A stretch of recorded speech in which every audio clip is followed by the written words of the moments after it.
সম্প্রদায়ের জিন্দাবাদ, জিন্দাবাদ, জিন্দাবাদ। আদিবাসী সম্প্রদায়ের জিন্দাবাদ। বন্দে মাতরম। আসন্ন বিধানসভা নির্বাচনকে সামনে রেখে বলরামপুরে শুরু রাজনৈতিক উষ্ণতা।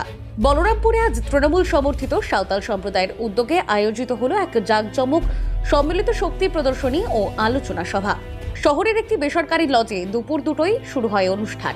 তার আগে সাঁওতাল সম্প্রদায়ের শতাধিক সদস্যের বিশাল বাইক র্যালি ঘুরে বেড়ায় গোটা বলরামপুর শহর জুড়ে, যা শহরের রাজনীতিতে এনে দেয় নতুন উত্তেজনা। এই অনুষ্ঠানের মূল উদ্যোক্তা ছিলেন তৃণমূল প্রাক্তন ব্লক সভাপতি ধনঞ্জয় মুর্মু। সভায় উপস্থিত ছিলেন নবনিযুক্ত ব্লক সভাপতি সুমিত পান্ডা, শ্রমিক সংগঠনের সহ সভাপতি হরিপদ কুমার সহ বহু বিশিষ্ট অতিথি।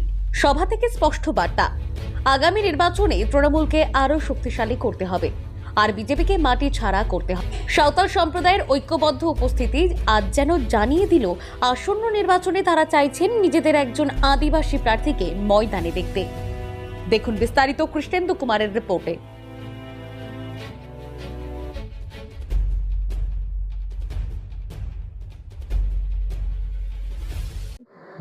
আমাদের সম্বর্ধনা সভা ধনঞ্জয়বাবুর নেতৃত্বে সকল আদিবাসীরা এখানে আমাদের এই একটা লজে বসে আমাদের সম্বর্ধনা সভা হলো, সবাই মিলে আমাদের পরিচয় পর্ব হলো।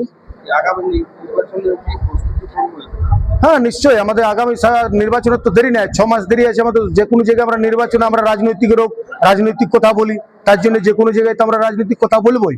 এবং রাজনীতি আমাদের যে একটা ইহা আছে আর কি, সেই কথাগুলো আমরা বলি।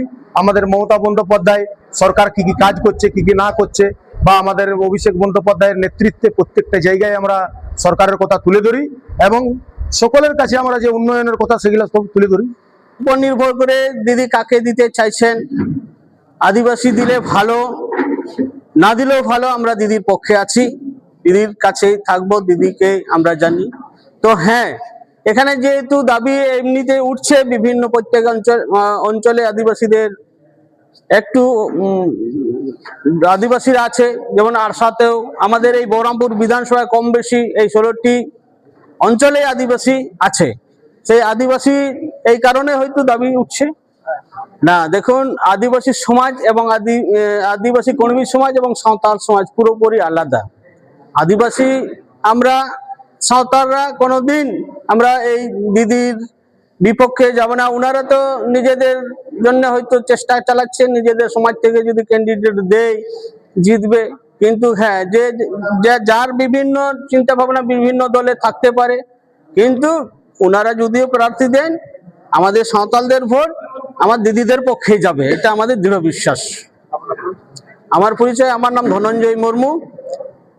এই বহরমপুরের আমি প্রাক্তন ব্লক প্রেসিডেন্ট ছিলাম 2022-এ, এবং আমার হাত দিয়ে 7টি পঞ্চায়েত তৃণমূল কংগ্রেসের হাতে এনেছি এবং বর্তমানে আমি বিভিন্ন সমাজের কাজে যুক্ত।